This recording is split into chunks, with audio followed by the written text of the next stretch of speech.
Well, I believe that I have reached my limit. My weight has truly leveled out at this point. No matter how much I eat, my body has grown fully accustomed to it. I'm glad that I was able to bring this experiment to its conclusion, but truthfully I am thankful to be at the point where I can stop trying. My back and legs have been killing me lately as is, so I can only imagine how much worse it could be if I got any larger. You let out a sigh of relief. You were beginning to worry that she might overtake you in size if she kept going the way she had been. I'll have to begin compiling my research soon. I am sure that the psychiatric community will love to hear of my findings. Shortly after Gina has settled in, Angie arrives, fashionably late as usual. Well, it's official. This is what peak female performance Liking really looks helps like. me I out am by finally letting me know wider what than you I am actually tall. like Angie to see, says with a smug grin. Come on, dog, I'll show you. Reluctantly, Gina walks over to Angie, who takes the physiatrist's hands and places them on her wide hips. Now put it next to me and check. Gina, trying to keep her arms equally apart, turns them to the side, and it does look to be roughly the same height as Angie. Granted, it's not the most accurate way to do it, but you don't think Angie really cares. See, if I already look like this now, can you imagine what it will be like when I'm twice as wide or more? I wonder what I'll do when they elect me president, once I run on platform of letting people stare at me walk around. Hell, I might not even need a platform, I could just use my hips. And then they will probably need to expand the Oval Office to contain my massive dump truck. Oh, and then The rest of you just let Angie go off, while you focus on getting everything ready for the session. Now that everyone is here, there is no time like the present to start session. Your party huddles close together as the harsh mountain air blows through you like an icy knife. The extra padding you are wearing and carrying on your frame does little to keep you warm. holy fuck balls. Angie yells, shoving her hands under your belly to try and keep them warm. Her sharp little nails poke into your flab, making you wince. They could have at least warned us that it was going to be cold. I hate the cold. Hey, watch your grabbing. You say, shoving Angie back. You take point, holding a torch in front of yourself in order to light the winding caverns that are stretched before you. Stalactites hang from the ceiling with icicles hanging off of their tips. You make sure to take large steps in order to make a clear path through the snow for your smaller companions. As you delve deeper into the caves rather than it growing warmer like you would expect it to, since you are getting further from the surface, the snow and ice only seem to become more plentiful, and the air bites at you skin harshly. Your breaths linger in the air, and you almost feel like you can see ice crystals forming from the moisture. Eventually, you reach a bend in the cave tunnels, and as you round the corner, you are greeted by a sight that takes your breath away. Snow crunches below your feet as you take your initial steps into the cave that leads into the lair of the dragon that you are here to deal with. You rarely ever get to see snow in your daily life, so the experience is novel to you, though the way that the cold air stings the skin on your face makes you think that you prefer not having to be exposed to this kind of weather all the time. Aubrey, we should go for a hike together sometime. This is really nice, you know, besides the whole walking in the lair of the beast thing. She tries to lift her leg over a snow-covered ledge and can't quite make it, so you pull her up and over. And also when I'm not half my normal height. Gina takes the rear of the party, providing light via a small flickering flame that is suspended above her hand. She has a calm smile on her face despite the daunting situation that you all find yourselves in.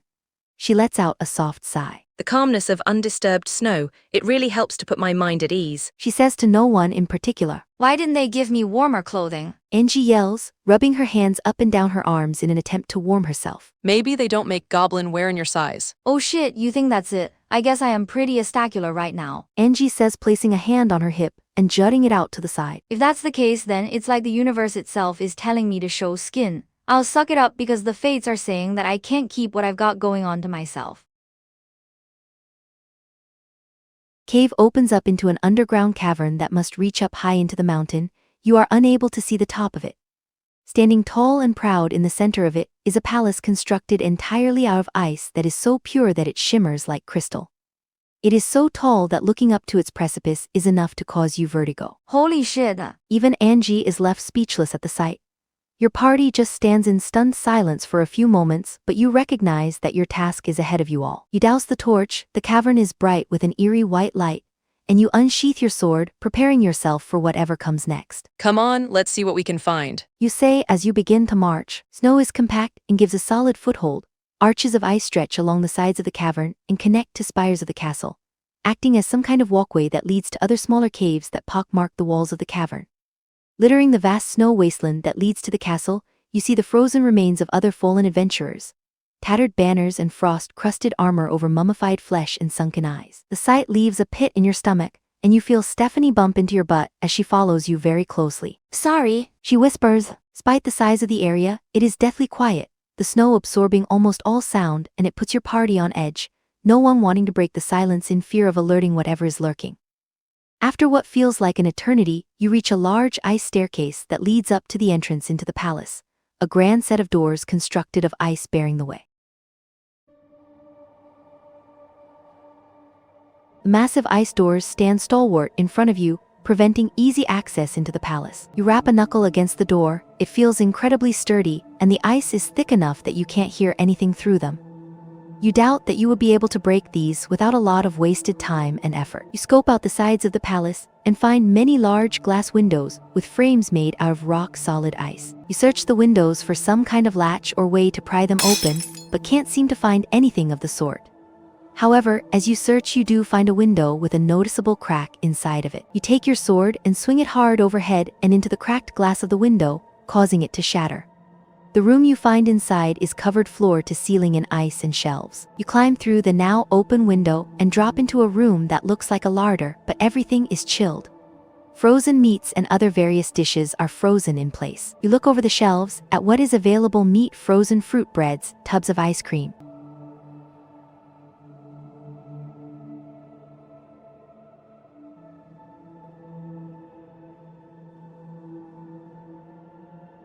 Some thick cuts of steak that are burnt from the frost, ice creeps over its surface, and it has become discolored containers filled with frozen berries and slices of citrus. All hard to the touch as they have been frozen through loaves of bread that are hard to the touch. You grab one and tap the end of it against the shelves, and it shatters like glass. Filled to the brim with ice cream of various flavors. You grab the containers off the shelf and hand them to everyone in the party. I think we'll need these. Row of pedestals that stand off to the side of the door. Etched into the pedestal, you see the following in the shadows of the cold: where the bitter meets the sweet, a flavor both rich and bold shall the darkness greet.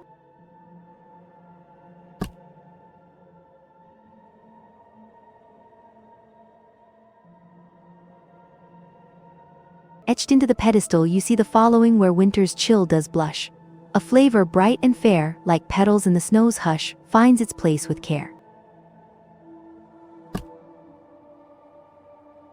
Etched into the pedestal, you see the following: in the heart of the icy plain, where all is pure and white, a flavor simple and plain shall find its resting light. Etched into the pedestal, you see the following: a breath of frost and pine, cool as the northern breeze, where crispness intertwines shall this flavor freeze.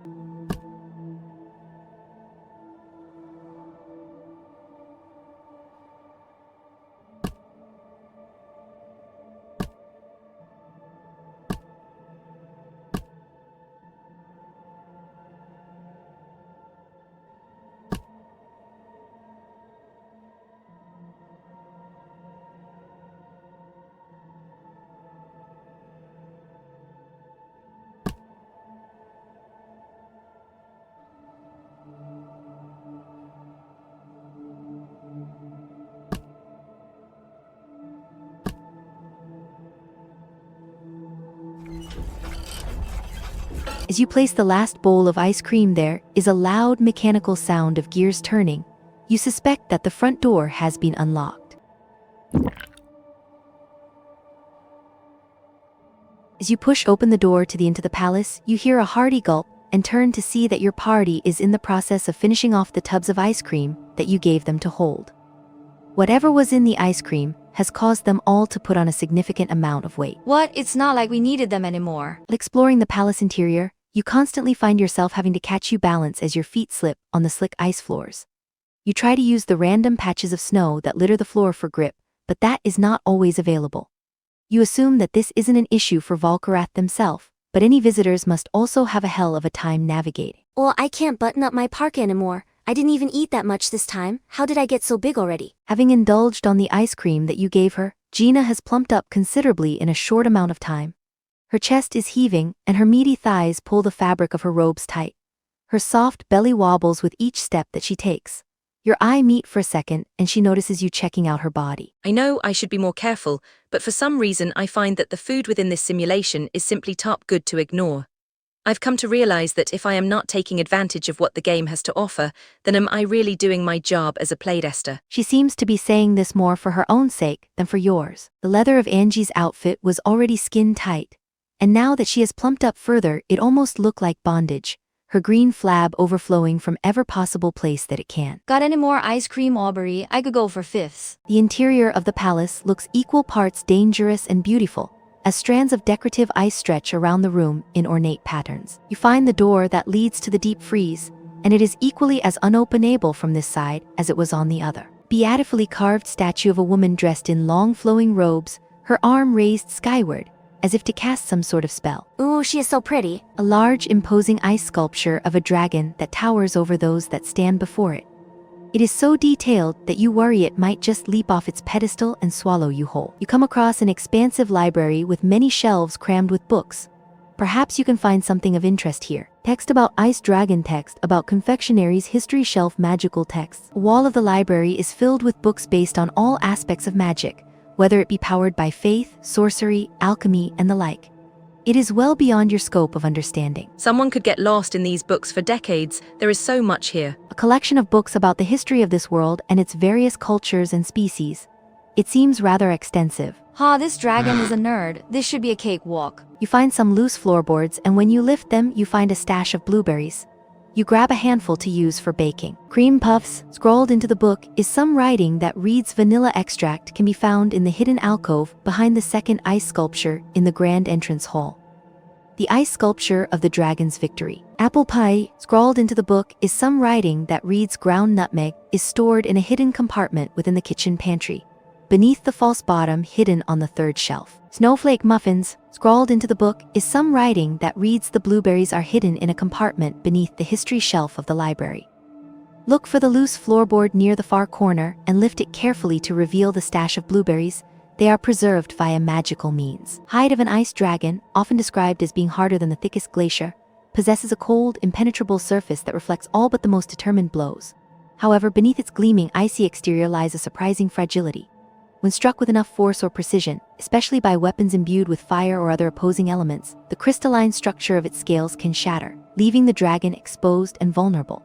It is in these rare, fleeting moments of weakness that even the mightiest ice dragon can be brought to its knees, its frigid heart exposed to the warmth of death. The sweet tooth of an ice dragon, a creature of frost and storm, the ice dragon harbors a peculiar and unexpected fondness for sweets. It is said that the cold of their lairs is often punctuated by the scent of sugary treats, pilfered from the villages they terrorize, or created by their own magical means. The dragon's fascination with confections knows no bounds. In particular, the creature has found great pleasure in treats that emulate its other greatest desire. The treasure obsession of an ice dragon. Like all dragons, the ice dragon is a creature of boundless greed, hoarding treasures that glitter like starlight against the backdrop of its frozen lair. However, its treasure is not limited to gold and jewels alone, as it tends to supplant its vast hoards with chocolate and candies that are almost indistinguishable from the real deal. The grand intellect of an ice dragon. Beneath the icy exterior of the ice dragon lies a mind as sharp and cold as the north winds. The dragon is not merely a beast of instinct, but a creature of grand intellect, capable of intricate thought and cunning beyond human comprehension. It can strategize and manipulate, using its knowledge of ancient lore and the secrets of the frozen realms to outwit even the most clever of foes. Those who face an ice dragon must be prepared not just for the ferocity of its attack, but for the chilling brilliance of its mind, which can turn the most straightforward battle into a labyrinth of cold, calculating moves. Magical capabilities of an ice dragon. Ice dragon is a master of frost and wind, its very breath capable of freezing the strongest warrior solid in an instant. Its magic, however, extends far beyond the physical. Due to the ice dragon's propensity for sweets, it delights in dissuading others from eating them within its presence through a liberal application of lipomatic magic. Like with most dragons, the ice dragon is capable of shapeshifting, choosing to take on a humanoid form when it feels the need to do so. The dragon's magic is an extension of its will, a manifestation of the cold, unyielding power that resides within its heart. It is said that to face an ice dragon in battle is to fight not just a creature of flesh and bone, but the very essence of winter itself. You circle the statue looking for the hidden alcove and find a small indent on the southern side of the base. You are able to reach your hand into the lip, and feeling upward you find one of multiple vials of vanilla extract. You take it to use for baking. The kitchen is cool, but has noticeably less snow and ice than the rest of the palace. It appears to be fully stocked and equipped. You pry up the false bottom on the third shelf and find some ground nutmeg stashed away.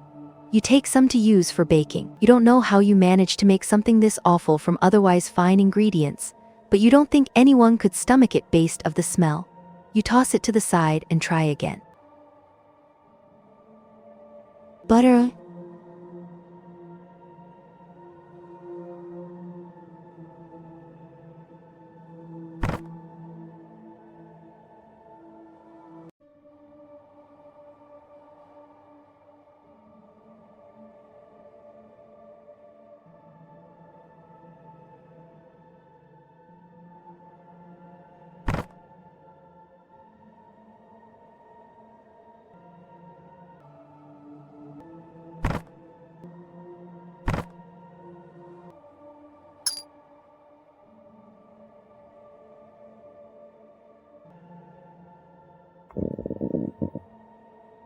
You successfully made cream puffs.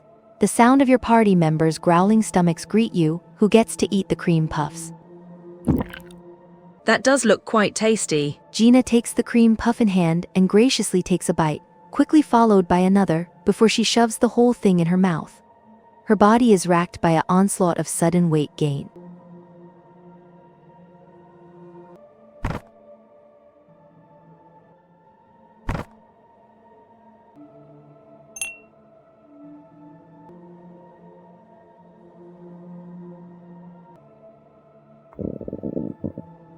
You successfully made apple pie. The sound of your party members' growling stomachs greet you. Who gets to eat the apple pie? Oh, that's my favorite kind of pie. Gina takes the pie, looks around for non-existent utensils before swallowing her pride, along with the pie, as she takes large bites from the dessert. Her body grows even more with every mouthful as her chest, hips and thighs grow ever larger. Having grown to outsize her robes, she still tries to retain some dignity with her cloak, but it can do little to contain her bodacious body. I know that this is all fantasy, but do you think that this is accurate representation of what would happen if I actually got to this size? It certain feels convincing. You successfully made some snowflake muffins. The sound of your party members' growling stomachs greet you. Who gets to eat the snowflake muffins? Well, it would be rude to turn it down after you went through the trouble to make it. Gina takes the muffin that you offered her, and she takes slow but deliberate bites, savoring every moment as she gleefully eats. The damage to her figure only getting worse as the effects of the pastry kick in. Gina is slumped on the ground. She is panting as she stares down at her massive chest. Pant, sorry, I just need a second to catch my breath. Pant, it is tiring carrying around so much weight.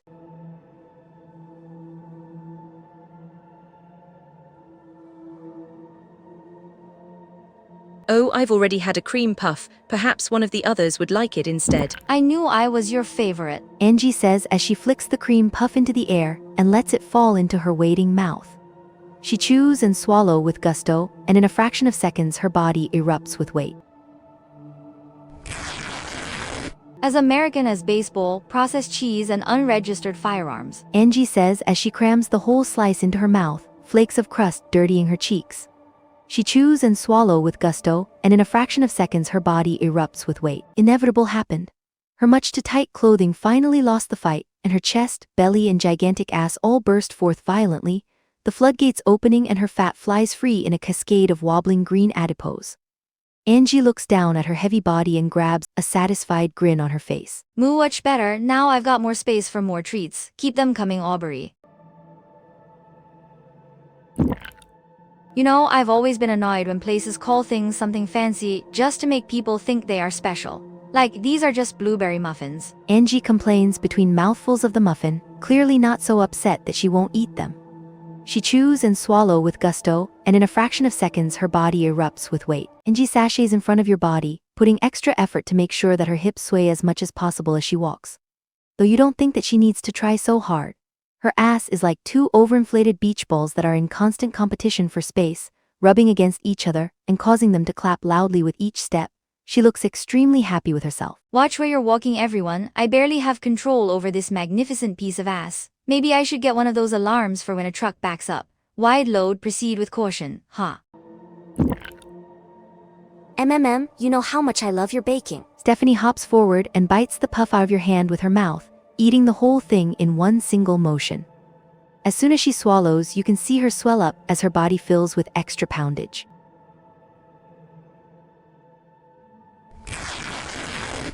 Ooh, I don't get to eat blueberry treats very often, thanks. She can't contain herself, and she devours the muffin in a few hasty bites. As she swallows, you can see her swell up as her body fills with extra poundage. Having grown to such a size so quickly, her clothes were completely unable to hold on. She stands before you her belly hanging heavily. Okay, there's no way that a few baked goods should do this without some kind of magic happening. At least a small plus that with all this fat, I'm pretty insulated from the cold. I can always make room for pie. Stephanie lets out happy little moans as with each bite, thoroughly enjoying her treat.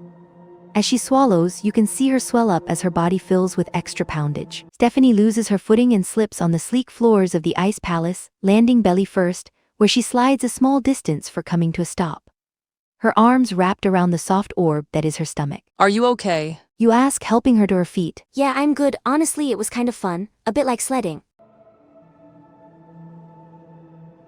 Series of winding stairs that lead so far down that you can't see the bottom. You all make the climb down the seemingly endless staircase. Paths of suspended ice over perilous chasms test your nerves, and you worry that they might give way under all of your combined weight. Thankfully, they are stable enough that that concern does not come to fruition. The deeper you go, the clearer and more reflective the ice becomes. Spots of rainbow-colored light bounce off of surfaces, and gives the whole area an otherworldly feeling to it, which you suppose is appropriate. Eventually, you find yourself approaching what looks to be solid ground. You find that the feeling of rock beneath your feet to be a welcome one, after having to take extra caution to maintain your balance with all the ice you have had to walk on. A clear path forward leads you along a rocky trail that overlooks a steep downward incline littered with jagged rock and cavern plant life. The trail winds around itself and overlooks many interconnected alcoves filled with snow, ice, and stone. As you approach a bend in your path, you begin to hear a low, steady rumble that grows louder until you see what you came here for. Resting atop a large pile of gold and gems, you find the dragon, Volkarath, deep in sleep. Its nostrils flare with each breath that it takes, and its groans are so bassy that you can feel them rattle your insides. Thankfully, it doesn't seem like you've altered it to your presence. Looks like we caught it sleeping. This is perfect. We can get a chance to take it out before it even knows what hit it. Angie says enthusiastically. I agree that this is about as good a chance as we could hope for, but we need to still think this through. It is a dragon that we are dealing with here after all. We have the advantage of the high ground though. Maybe we can try and utilize that in some way. Gina says, taking a more analytical approach. What should we do, Aubrey? Stephanie says, looking at you. Let's get the jump on it. We have to strike hard and fast. You whisper, careful not to disturb the dragon. Those icicles and stalactites above the dragon are our best chance. You turn to Gina and say, Angie and I will go below and take the front line while you and Stephanie provide support from above. As soon as you have the chance, fire a spell at the ceiling and knock whatever you can onto the dragon. That should give us a good starting point at the very least. I will try and do what I can. This seems about as good a plan as any with what info we have. Good luck, you two. All of you on the same page as to what to do, you and Angie slide down the sides of the ledge and land heavily on the ground below, your drop muffled slightly by the snow but not enough. Volkarath stirs in their sleep and you watch as its eye opens slightly. A slitted pupil focuses and meets your gaze. It slowly raises its head and uncoils its body. Yawn. Well, I wasn't expecting this. Either you are incredibly brave or, more likely, incredibly foolish. I suppose you are here for my gem. A low guttural voice reverberates through the cavern.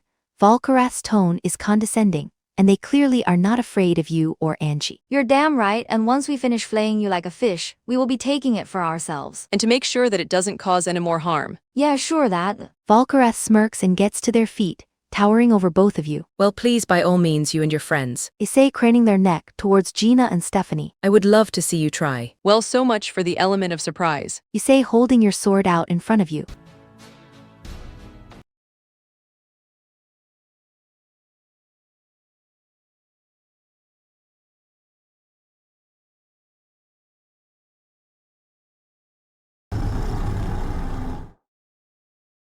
Stephanie lands the final blow on Volkarath. They let out a massive roar of pain. And you watch as their body tips over and crashes to the ground in a heap. You are about to let out a sigh of relief, but before you even get the chance, you see Volkarath begin to change. Their body shifts and melds, reducing in size and taking on a much more humanoid shape. Laying before you is a barely covered woman, covered in ice shards and scales, and she rises to her feet and with hatred in her voice she shouts. Did you really think it would be that easy? Volkarath has transformed into her human form, her toned body completely immune to the cold. Her chest and privates and arms are covered in azure scales, ice shards adorn her head like a crown, and protruding from her lower back is a strong coiling tail. She shoots daggers at you with her eyes, furious that she had been brought to this point. I will not allow myself to be bested by a group of nobodies like you. Prepare to endure all the powers of the winter itself. Hey Aubrey, Angie calls you. there is still a mound of chocolate just waiting to be eaten, and now that I think about it, it is hers, right? I think she could use a snack break if you catch my drift. Quit your muttering and make you peace, humans.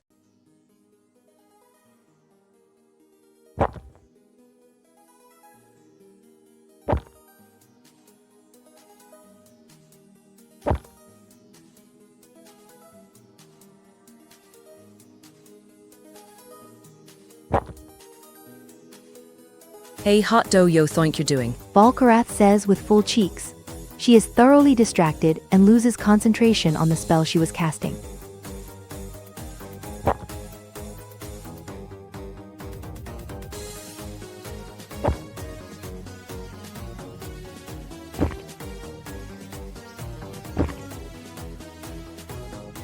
Stop, I'm feeling heavy and sluggish and my chest is getting out of hand.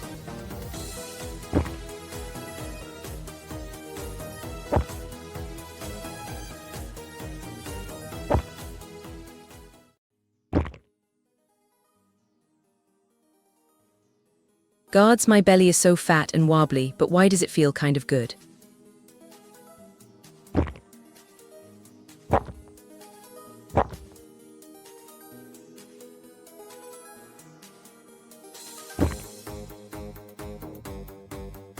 I can't do it anymore, I'm getting too fat stand, but I want more, give me more.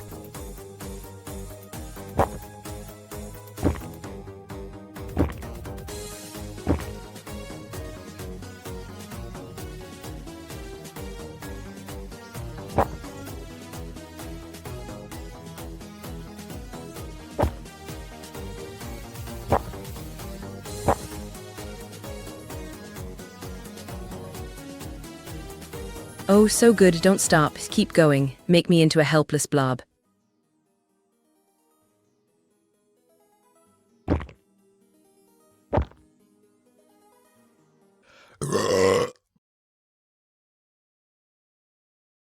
Yes, chew Jush, one more, groan, bite. With one final gasp for breath as she chews her last chocolate coin, Volkarath's eyes close, pushed shut by her large, puffy cheeks, and the ice dragon falls into a chocolate-induced food coma. In a short amount of time your party has fed her into complete immobility, her body reduced to a helpless blob of fat bound to the ground. Her breasts are heavy and sag under their own weight. Her belly is a massive dome of adipose that fills the cavern floor. Her legs are massive and riddled with cellulite, leading into a thick sprawling ass that spreads behind her. Her body is sloppy and formless, a sudden surge of weight leaving no chance for muscle to form to support the extra mass. Her neck is lost under a collar of fat that encompasses her face. An air whistles through her nose as her body struggles to take in air while her own weight presses down on herself. Well, somehow, mission accomplished. You say with a smirk. Gina lets out a soft laugh, one of the first ones you've heard from her this entire campaign. This is, without a doubt, one of the most unhinged parties that I have been a part of, and it's been so much fun. I can't believe we took out a dragon in such a silly way. Stephanie runs up to you and gives you a hug. Angie scampers up to the sleeping dragon and pokes the soft flab of her belly. It ripples for a very long time. Well, not to brag, but totally to brag, this was my idea. And I gotta say, I really like our handiwork. You look over at the now greatly reduced hoard of gold and gems, and with a little effort you sift through the treasure, until eventually you uncover the stolen gem that you had been tasked with recovering.